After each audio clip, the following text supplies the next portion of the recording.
Hi everyone, this is Anam. Welcome to PhD jobs and admission. आज के इस lecture में हम डीयू यूनिवर्सिटी यानी दिल्ली यूनिवर्सिटी के पीएचडी एंट्रेंस एग्जामिनेशन के लिए most important MCQs, most expected MCQs जो जनरली काफी सारे गवर्नमेंट यूनिवर्सिटीज में पूछे गए हैं। तो जैसे कि आपकी जो डीयू यूनिवर्सिटी है ये भी गवर्नमेंट यूनिवर्सिटी है, तो यहाँ पर आपके जो क्वेश्चन है रिपीट होते हैं। सारे जो प्रीवियस ईयर क्वेश्चंस है गवर्नमेंट यूनिवर्सिटीज के, आज के इस सेशन में वो सारे क्वेश्चंस मैंने कवर कर रखी हूँ। विद डिटेल एक्सप्लेनेशन आपको मिलने वाला है, तो आपको हर एक क्वेश्चन को अच्छे तरीके से सॉल्व कर लेना है। आपके जो भी डाउट्स है, आपके जो भी क्वेरीज है, आप मुझे कमेंट सेक्शन में पूछ सकते हो।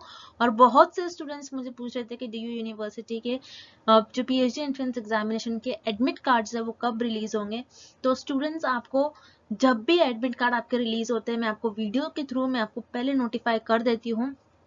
तो याद रखना है, अभी आपको किसी पर भी किसी चीज के पीछे परेशान नहीं होना है, जस्ट आपको प्रिपरेशंस आपकी अच्छी रखना है। तो चलिए आज के इस सेशन को हम स्टार्ट करते हैं। एमसीक्यू से स्टार्ट करने से पहले मैं आपको बता दूं कि डीयू यूनिवर्सिटी के पीएचडी एंट्रेंस एग्जामिनेशन में टोटल आपको 50 एमसीक्यूज पूछा जाता है। 50 एमसीक्यूज जो होता है आपको, उसमें एक क्वेश्चन जो होता है, एक एमसीक्यूज जो होता है 4 मार्क के लिए होता है। तो उस तरीके से आपका टोटल पेपर 200 मार्क्स का होता है, जिसमें 100 मार्क्स आपका रिसर्च मेथोडोलॉजी पर बेस्ड होता है और रिमेनिंग 100 आपका सब्जेक्ट स्पेसिफिक होता है। तो 100 मार्क्स फॉर रिसर्च मेथोडोलॉजी आपको पूछा जाएगा।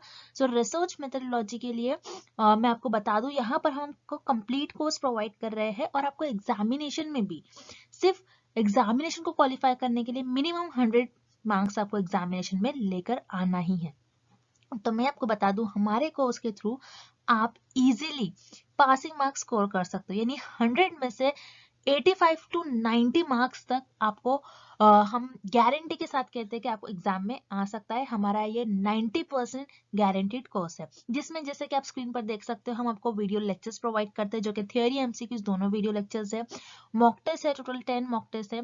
देन उसके बाद नोट्स हम आपको प्रोवाइड करते हैं and 1500 plus revision MCQs PDF. और ये जो सारा कोर्स है आपको दोनों लैंग्वेज में देखने मिलेगा, Hindi as well as in English.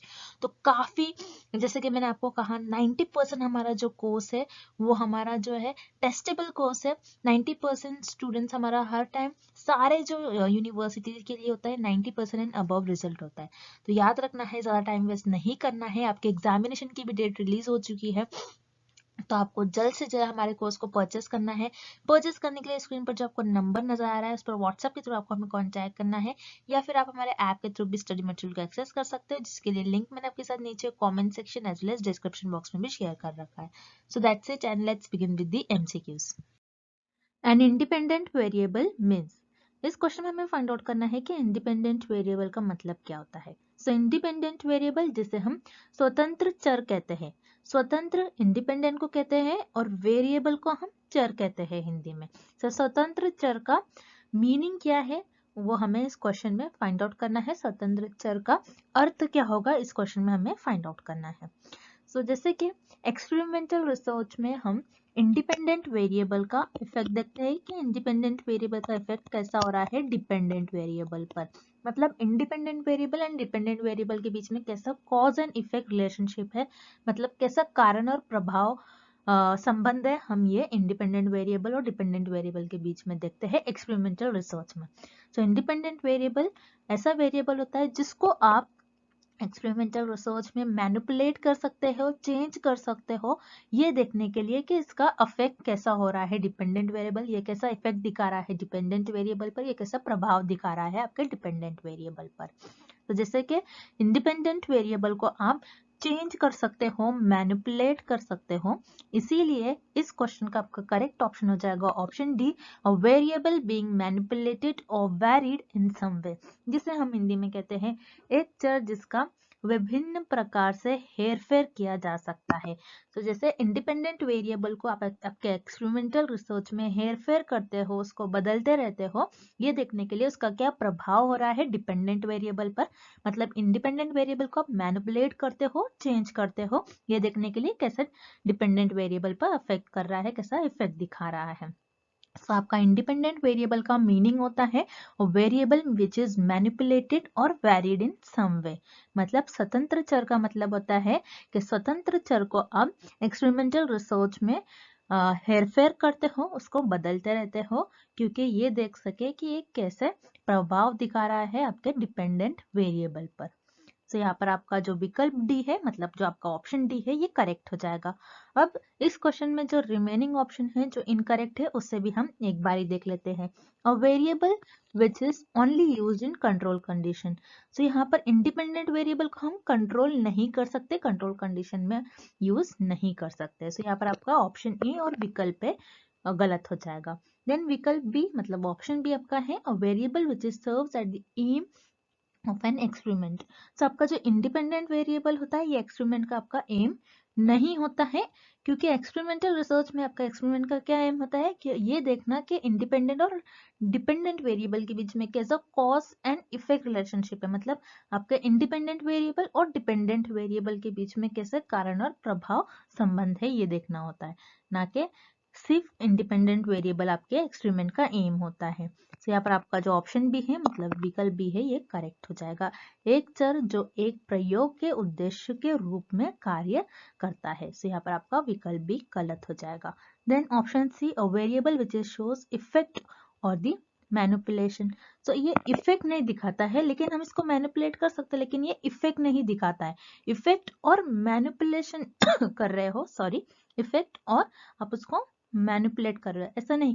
आपका इफेक्ट नहीं दिखाता, आपका इफेक्ट डिपेंडेंट वेरिएबल दिखाता है, क्योंकि हम इंडिपेंडेंट वेरिएबल को इफेक्ट देखते हो और उसका क्या करते हैं, उसको चेंजेस करते रहते हैं, उसको हेर फेर करते रहते हैं। तो यहाँ पर आपका जो विकल्प सी है, ये भी गलत हो जाएगा। एक चर जो हमें हेर फेर के प्रभाव दिखाता है, प्रभाव आपको डिपेंडेंट वेरिएबल दिखाता है, ना कि इंडिपेंडेंट वेरिएबल। तो इस क्वेश्चन का आपका सही उत्तर हो जाएगा, इस क्वेश्चन का आपका सही विकल्प हो जाएगा option D, a variable being manipulated और वैरिड इन सम वे, एक चर जिसका विभिन्न प्रकार से हेरफेर किया जा सकता है। नेक्स्ट क्वेश्चन, अगला प्रश्न, predicting the outcome of the research is called. अनुसंधान के परिणाम की भविष्यवाणी कहलाती है। इस प्रश्न में और इस क्वेश्चन में हमें फाइंड आउट करना है, आपकी जो अनुसंधान होती है, मतलब आपकी जो रिसर्च होती है, रिसर्च में आप कोई प्रिडिक्शन करते हो, मतलब आप रिसर्च में आपके भविष्यवाणी करते हो सकता है ऐसा करने से ऐसा हो सकता है, हम अगर ऐसा करते तो ऐसा हो सकता था। तो ये सारी भविष्यवाणी है, जिसे हम प्रिडिक्शन कहते हैं अंग्रेजी में। प्रिडिक्शन गेसेस, जब आप आपके रिसर्च में कोई प्रिडिक्शन करते हो, गेसेस करते हो, तो उसे क्या कहा जाता है आपकी रिसर्च में, हमें ये फाइंड आउट करना है। तो याद रखिएगा, अगर आप आपकी रिसर्च में कुछ प्रिडिक्ट कर रहे हो, कुछ भविष्यवाणी कर रहे हो, तो उसे हम कहते हैं रिसर्च हाइपोथेसिस। तो यहाँ पर जो आपका ऑप्शन बी है, जो आपका विकल्प बी है, जिसे हम कहते हैं अनुसंधान परिकल्पना।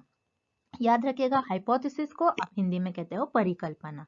सो हाइपोथेसिस क्या होता है, जिसमें आप प्रिडिक्शन करते हो कि ऐसा करने से ऐसा हो सकता है। जैसे मान लीजिए मैंने यहाँ पर ये प्रिडिक्ट कर लिया, मैंने यहाँ पर ये भविष्यवाणी कर ली कि हो सकता है मैं अगर वाटर ज्यादा दूं तो इस प्लांट की ग्रोथ भी ज्यादा होगी। मतलब एक प्लांट है, एक पौधा है, मैं उसको ज्यादा पानी दे रही हूँ तो हो सकता है उसकी जो ऊंचाई है, उसकी जो लंबाई है, वो ज्यादा ऊंचा हो सकता है, उसकी लंबाई बढ़ सकती है।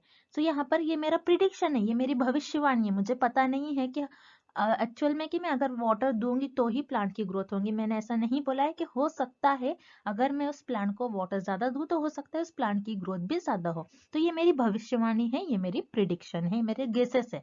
तो उसे हम रिसर्च में कहते हैं रिसर्च हाइपोथेसिस, जिसे हम कहते हैं अनुसंधान परिकल्पना। अब यहाँ पर जो रिमेनिंग ऑप्शन है, दूसरे विकल्प है, जो गलत विकल्प है, उन्हें भी हम देख लेते हैं। So option A, research question. Research question जिसे हम अनुसंधान प्रश्न कहते हैं। तो रिसर्च क्वेश्चन क्या होता है, जिस पर आप रिसर्च कर रहे हो। तो रिसर्च क्वेश्चन जिसमें आप रिसर्च करते हो, सो क्वेश्चन में आप कोई प्रिडिक्शन नहीं लगा सकते हो, आप कोई गेसेस, कोई आप भविष्यवाणी नहीं कर सकते हो। सो यहाँ पर आपका विकल्प ए गलत हो जाएगा, ऑप्शन ए आपका इनकरेक्ट हो जाएगा। Then option C, research design. तो यहाँ पर रिसर्च डिजाइन को हम कहते हैं अनुसंधान रचना।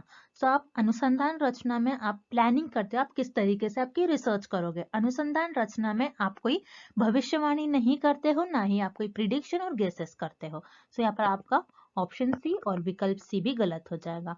Then option D, research objective, जिसे हम अनुसंधान उद्देश्य कहते हैं। सो उद्देश्य क्या होता है कि आपका ऑब्जेक्ट, आपका एम क्या है, आपका गोल क्या होगा रिसर्च का, इससे आपको क्या बेनिफिट मिलेगा। तो यहाँ पर रिसर्च ऑब्जेक्टिव, अनुसंधान उद्देश्य में आप कोई भविष्यवाणी, कोई प्रिडिक्शन, कोई गेसेस नहीं करते हो। तो यहाँ पर आपका जो ऑप्शन डी है और जो विकल्प डी है ये भी गलत हो जाएगा। तो इस क्वेश्चन का आपका जो करेक्ट आंसर हो जाएगा वो हो जाएगा विकल्प बी, ऑप्शन बी, जिसे हम कहते हैं रिसर्च हाइपोथेसिस और अनुसंधान परिकल्पना। जिसे आप आपकी रिसर्च में प्रिडिक्ट करते हो, भविष्यवाणी करते हो, उसे हम कहते हैं हाइपोथेसिस। सो इस क्वेश्चन का करेक्ट ऑप्शन हो जाएगा रिसर्च हाइपोथेसिस, अनुसंधान परिकल्पना। नेक्स्ट क्वेश्चन, अगला प्रश्न, if the instrument measures what it is designed to measure, then we can say that the instrument is। यदि एक उपकरण की रचना कुछ विशिष्ट नापने के लिए की जाती है तब हम कहते हैं कि ये उपकरण है। मतलब इस क्वेश्चन में हमें फाइंड आउट करना है कि एक इंस्ट्रूमेंट है, उस इंस्ट्रूमेंट पर आप जो चीज मेजर करना चाह रहे हो वो इंस्ट्रूमेंट आपको वही चीज को मेजर कर रहा है, वही दिखा रहा है, तब हम उस इंस्ट्रूमेंट को हम क्या कहेंगे। मतलब एक उपकरण है, उस उपकरण में आप कोई चीजों को मेजर कर रहे हो और आप जो भी मेजर कर रहे हो, जो भी नाप रहे हो आप, उसको वो सेम ही दिखा रहा है। तो उस उपकरण को और उस इंस्ट्रूमेंट को हम क्या कहेंगे, उस इंस्ट्रूमेंट को हम कहेंगे वैलिड, जिसे हम हिंदी में कहते हैं वैध। तो यहाँ पर आपका विकल्प ए मतलब ऑप्शन ए करेक्ट हो जाएगा, वैध जिसे हम वैलिड कहते हैं। अब वैलिड क्या होता है, अब जैसे मान लीजिए आपका एक्चुअल वेट 60 केजीज है, ओके, और आपने वेइंग मशीन में वेट किया और आपका वेट भी आ रहा है 60 केजीज। तो इस केस में आप क्या कहोगे, आपकी जो ये वेइंग मशीन है वो वैलिड है, मतलब आपका जो एक्चुअल वेट था वो वही वेट दिखा रही है। मतलब आप जो एक्चुअल में नापना चाह रहे थे, जो आप एक्चुअल में मेजर करना चाह रहे थे, वो वही चीज दिखा रहा है। तो इस केस में आप कहोगे आपकी जो वेइंग मशीन है ये वैलिड है। तो यहाँ पर आपका जो मेजर करना चाह रहे थे वही दिखा रहा है इंस्ट्रूमेंट, तो उस केस में हम कहेंगे आपका जो इंस्ट्रूमेंट है वो वैलिड है। सो यहाँ पर आपको ऑप्शन ए वैलिड और विकल्प ए वैध ये सही हो जाएगा। अब जो रिमेनिंग ऑप्शन है उन्हें भी हम देख लेते हैं। रिलायबल जिसे हम कहते हैं विश्वसनीय। तो रिलायबल क्या होता है, जैसे मान लीजिए आपका एक्चुअल वेट 60 केजीज है, हम फिर से वही एग्जांपल लेते हैं, आपका एक्चुअल वेट 60 केजीज है और आपने वेइंग मशीन लिया और आपने बार बार वेट किया, मान लीजिए आपने 3 बार वेट किया और तीनों भी बार आपका 56 और 56 केजीज वेट आ रहा था।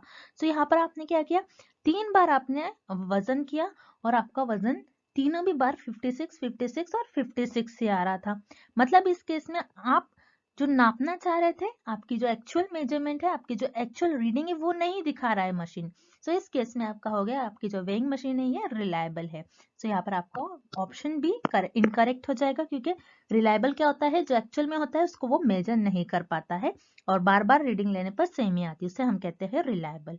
देन यूजफुल, यूजफुल का मतलब होता है जिसे हम उपयोग करते, जिसे हम यूज करते हैं। सो यहाँ पर यूजफुल तो इस क्वेश्चन का करेक्ट ऑप्शन नहीं हो जाएगा। Then option D practical, practical मतलब जिसे हम कहते हैं व्यवहारिक, मतलब आप जिसे चीजों को टेस्ट करते हो उसे हम कहते हैं प्रैक्टिकल में आप क्या करते हो, चीजों को टेस्ट करते हो, लेकिन यहाँ पर प्रैक्टिकल में आपको जो आप मेजर करना चाह रहे हो वो नहीं दिखा पाता। सो यहाँ पर आप जो आपका ऑप्शन डी है ये भी गलत हो जाएगा। तो ऐसा इंस्ट्रूमेंट जिसमें आप जो चीजों को मेजर करना चाहते हो वो वही दिखा रहा है, तो उस इंस्ट्रूमेंट को हम कहते हैं वैलिड। सो यहाँ पर आप जो आपका विकल्प ए है वैध और जो आपका ऑप्शन है वैलिड ये सही हो जाएगा। Next question. What is the difference between the mean of a researcher's sample and the mean of the population of the sample known as? एक शोधकर्ता के नमूने और जनसंख्या के मध्य के नमूने के मध्य के बीच अंतर को क्या कहते हैं। मतलब यहाँ पर इस क्वेश्चन में हमें एक डेफिनेशन दी गई है, हमें फाइंड आउट करनी है कि ये डेफिनेशन किस ऑप्शन की डेफिनेशन होगी।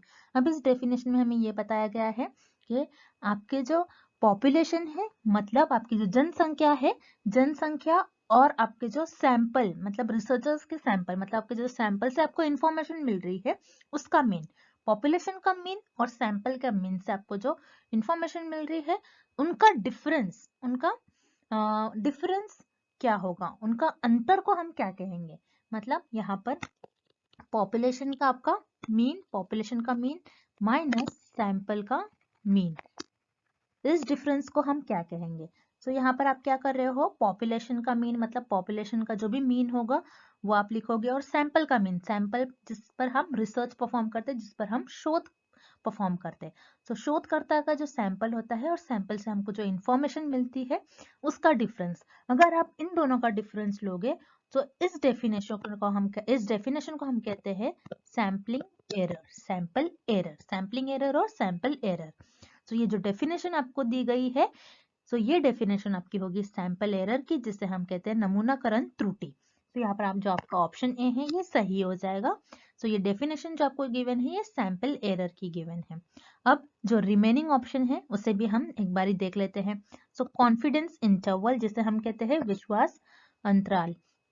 सो कॉन्फिडेंस इंटरवल क्या होता है कि आपको कॉन्फिडेंस होता है कि आपका जो रिजल्ट है वो कितने % सही आएगा, आपका आपके रिजल्ट पर कॉन्फिडेंस, उसे हम कहते हैं कॉन्फिडेंस इंटरवल। आपको आपके रिजल्ट पर जो विश्वास होगा उसे हम कहते हैं कॉन्फिडेंस अंतराल, कॉन्फिडेंस इंटरवल। सो यहाँ पर ये जो डेफिनेशन है कॉन्फिडेंस इंटरवल की नहीं है, तो यहाँ पर आपका ऑप्शन भी गलत हो जाएगा। Then option C standard deviation, जिसे हम कहते हैं मानक विचलन। सो स्टैंडर्ड डिविएशन क्या होता है?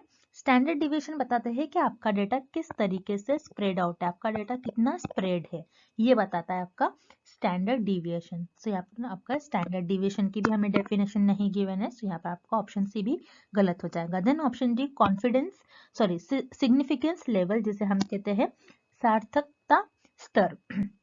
तो सिग्निफिकेंस लेवल क्या होता है कि आप जैसे मान लेते हो रिसर्च में आपके 1% और 5% सिग्निफिकेंस लेवल आप सेट करते हो। मतलब आप ये देखते हो कि इतने % आपके रिसर्च में एरर होने के चांस है। अगर आपके इससे कम एरर आता है आपके रिजल्ट में, तो आप क्या होगे कि आपके जो रिजल्ट है वो सही है, मतलब आपके जो रिजल्ट है वो बाय चांस नहीं आ रहे, जो एक्चुअल में जो रियलिटी में रिजल्ट आना है वही आ रहा है। सो उससे हम कहते हैं सिग्निफिकेंस लेवल। सो ये सिग्निफिकेंस लेवल की भी हमें डेफिनेशन नहीं गिवन है, सो यहाँ पर आपका ऑप्शन डी गलत हो जाएगा। सो इस क्वेश्चन का सही ऑप्शन हो जाएगा ऑप्शन ए सैंपल एरर, जिसे हम कहते हैं नमूनाकरण त्रुटि।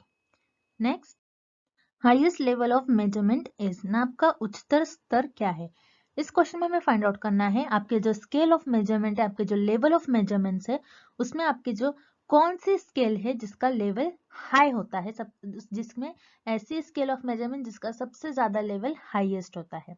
तो याद रखिएगा आपके जो स्केल ऑफ मेजरमेंट होते हैं, जो आपके लेवल ऑफ मेजरमेंट होते हैं, जिसे हम स्केल ऑफ मेजरमेंट्स भी कहते हैं, उसमें 4 टाइप्स के आपके लेवल ऑफ मेजरमेंट्स होते हैं। इनको आपको इस शॉर्ट फॉर्म से याद रखना है, which is NOIR. N for nominal, O for ordinal, I for interval and R for ratio. So मैंने आपको इसके पहले भी लेक्चर में कई बार बताया है कि ये चारों स्केल क्या होती है, और जो हमारे स्टूडेंट्स है हमारे बैच के, मैं उनसे कहूंगी कि वो अपने नोट्स को एक अच्छी तरीके से एक बार पढ़ ले। तो मैंने वहां पर बहुत शॉर्ट में आपको बताया है, सिंपल में बताया है कि चारों भी स्केल क्या होते हैं इन डिटेल में। तो अगर आप वो एक बार पढ़ लेते हो तो आपको अच्छी तरीके से समझ में आ जाएगा। तो चलिए हम ये देख लेते हैं कि नॉयर मतलब आपके जो लेवल ऑफ मेजरमेंट है, ये चारों भी स्केल होते क्या है।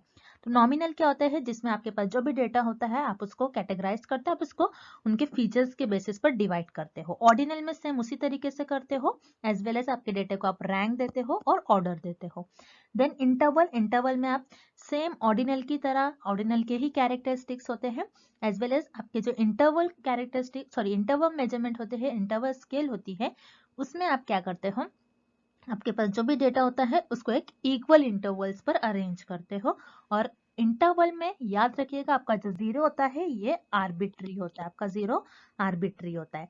देन रेशो में इंटरवल के सारे कैरेक्टरिस्टिक्स होंगे, मतलब आपके जो रेशियो स्केल होते हैं इसमें नॉमिनल, ऑर्डिनल एंड इंटरवल ये तीनों स्केल के कैरेक्टरिस्टिक्स होंगे, एज वेल एज आपकी जो रेशियो स्केल होंगी, रेशियो स्केल में आपके जीरो का कुछ ना कुछ मीनिंग होता है।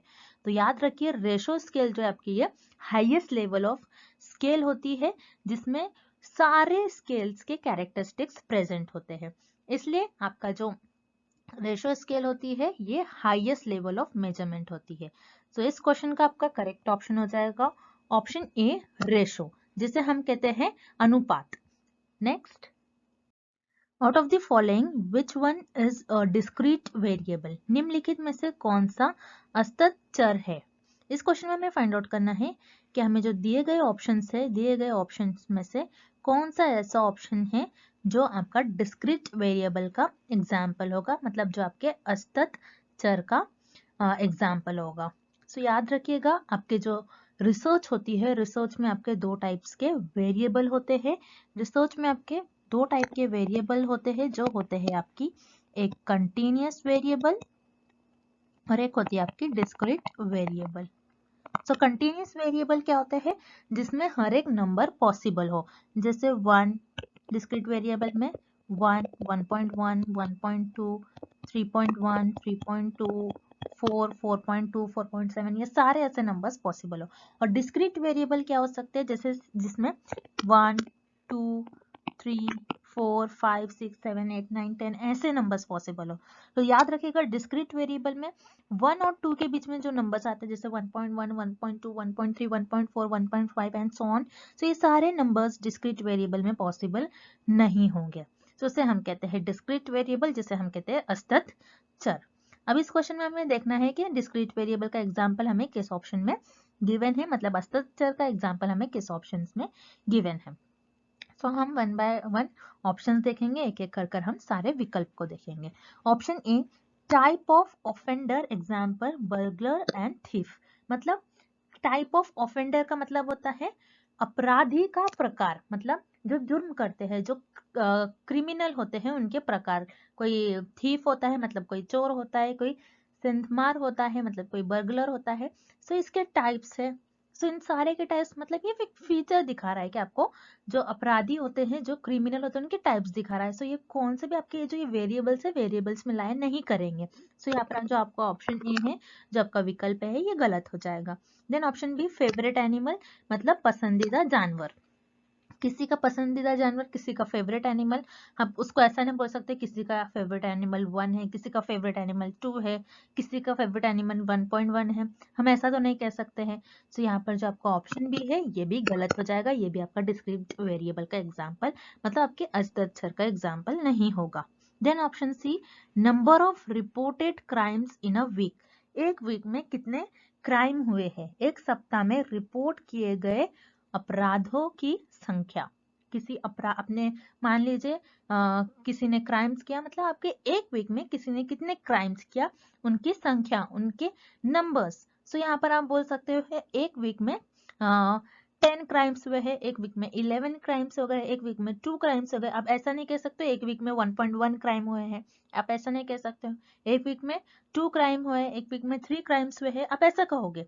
सो यहाँ पर जो number of reported crimes in a week मतलब एक सप्ताह में रिपोर्ट किए गए अपराधों की संख्या, ये आपके डिस्क्रीट वेरिएबल का एग्जाम्पल होगी, मतलब असतत चर का एग्जाम्पल होगा। सो यहाँ पर जो आपका ऑप्शन सी है ये करेक्ट हो जाएगा, जो विकल्प सी है इस क्वेश्चन का सही आंसर हो जाएगा। Next, choose the correct alternative. निम्नलिखित में से सही विकल्प का चयन कीजिए। इस क्वेश्चन में हमें कुछ ऑप्शंस गिवन है, हमें फाइंड आउट करना है कि कौन सा ऑप्शन करेक्ट होगा। सो इस क्वेश्चन में हमें दो टर्म से रिलेटेड कुछ ऑप्शंस गिवन है। वो दो टर्म है आपके सैम्पलिंग एरर और आपके सैंपल के साइज, मतलब आपकी जो नमूनाकरण त्रुटि है एंड आपके जो नमूने के आकार है उससे रिलेटेड हमें कुछ रिलेशंस गिवन है, उससे रिलेटेड हमें कुछ ऑप्शंस गिवन है, हमें फाइंड आउट करना है कि कौन सा ऑप्शन करेक्ट होगा। अब सैम्पलिंग एरर क्या होता है, जैसा हम सबको पता है सैम्पलिंग एरर क्या होता है, डिफरेंस बिटवीन पॉपुलेशन पैरामीटर मतलब पॉपुलेशन का मीन माइनस सैंपल का मीन। सो पॉपुलेशन का मीन मतलब पॉपुलेशन से आपके पास जो भी इंफॉर्मेशन है आप उसको पुट करोगे, माइनस आपने जो सैंपल पर रिसर्च परफॉर्म की, सैंपल से आपको जो इन्फॉर्मेशन मिल रही है आप उसकी वैल्यू पुट करोगे, और इन दोनों के बीच का जो डिफरेंस होगा ये आपका हो जाएगा sampling error. And sample size मतलब आप कितना सैंपल का साइज ले रहे हो, मतलब आपकी जो जनसंख्या है, मतलब आपकी जो पॉपुलेशन है, पॉपुलेशन में से आप जिन जिन मेंबर्स को चुन रहे हो, जो सिलेक्ट कर रहे हो, चूज कर रहे हो, उनके साइजेस, मतलब आप 100 में से आप 90 लोगों को सिलेक्ट करोगे तो उस केस में आपके सैंपल की साइज हो जाएगी 90। सो से हम कहते हैं सैंपल साइज। तो याद रखिएगा आपके सैम्पलिंग एरर और सैंपल के साइज में एक रिलेशन है। आपका जो सैम्पलिंग एरर होता है, सैम्पलिंग एरर आपका इनवर्सली प्रोपोर्शनल होता है आपके सैंपल के साइज से, मतलब आपका जितना ज्यादा सैंपल का साइज होगा उतना कम आपकी सैम्पलिंग एरर होगी, जितना कम आपका सैंपल का साइज होगा उतना ज्यादा आपका सैंपल का एरर हो जाएगा। तो आपको ये याद रखना है। अब हम एक एक कर सारे ऑप्शन देखते हैं, एक एक कर सारे विकल्प को देखते हैं और देखते हैं कौन सा ऑप्शन सही होगा। Option A, the sampling error becomes progressively larger the larger the sample size. जैसे मैंने आपको ये रिलेशन बताया, मतलब इनवर्सली प्रोपोर्शनल का मतलब अगर आप एक टर्म को बढ़ा रहे हो तो दूसरा कम ही होना है, अगर दूसरे टर्म को कम कर रहे हो तो दूसरा टर्म बड़ा होना है, ओके। मतलब एक स्मॉल है तो एक लार्ज होना है, एक लार्ज है तो एक स्मॉल होना है। अब जैसे यहाँ पर आप देख रहे हो सैम्पलिंग एरर भी लार्ज है, आपका सैंपल का साइज भी लार्ज है। तो यहाँ पर जो आपका ऑप्शन ए है, जो आपका विकल्प है, मतलब नमूनाकरण त्रुटि आपका बढ़ रहा है और आपका जो सैंपल का साइज है, मतलब आपके जो नमूने के आकार है वो भी बढ़ रहे हैं। सो यहाँ पर आपका ये रॉन्ग ऑप्शन हो जाएगा। उसी तरीके से option B, the sampling error is unrelated to sample size, मतलब आपकी जो नमूनाकरण त्रुटि है ये आपके नमूने के आकार से इनका कोई संबंध नहीं है, यह हमें बता रहा है। लेकिन ऐसा तो नहीं है, मैंने अभी आपको रिलेशन बताया, इनके बीच में इनवर्सली रिलेशन होता है, ये इनवर्सली प्रोपोर्शनल होते हैं। तो यहाँ पर आपका ऑप्शन बी गलत हो जाएगा, इनकरेक्ट हो जाएगा। Then option C, the sampling error becomes progressively larger the smaller the sample size. Yes, यहाँ पर जो आपका ऑप्शन सी है ये सही हो जाएगा। मतलब आपने क्या किया, आपका जो सैम्पलिंग एरर है, मतलब आपका जो नमूनाकरण त्रुटि है वो आपका लार्ज आ रहा है कब, जब आपकी जो सैंपल का साइज है, मतलब आपके जो नमूने का आकार है आपने बढ़ा दिया। ओके, आपने क्या करा, आपका सैंपल का साइज बढ़ा दिया तो आपका जो सैम्पलिंग एरर है ये कम आ रहा है। मतलब अगर आपने आपका जो सैंपल का साइज है ये कम कर लिया तो आपका ये जो सैम्पलिंग एरर है ये ज्यादा आ रहा है। सो इसी तरीके से ये रिलेशन हमें ऑप्शन सी में गिवन है। ऑप्शन सी में हमें गिवन है आपका सैम्पलिंग एरर बढ़ रहा है। आपका सैम्पलिंग एरर बढ़ रहा है कब, जब आपका सैंपल का साइज स्मॉल है। सो यहाँ पर जो आपका ऑप्शन सी है ये करेक्ट रिलेशनशिप गिवन है between sampling error and sample size. तो यहाँ पर आपका नमूनाकरण त्रुटि और आपके नमूने के आकार के बीच में जो आपको संबंध गिवन है ये सही है। तो यहाँ पर जो आपका ऑप्शन सी है ये सही हो जाएगा। And thank you for watching this session and good luck with your preparations.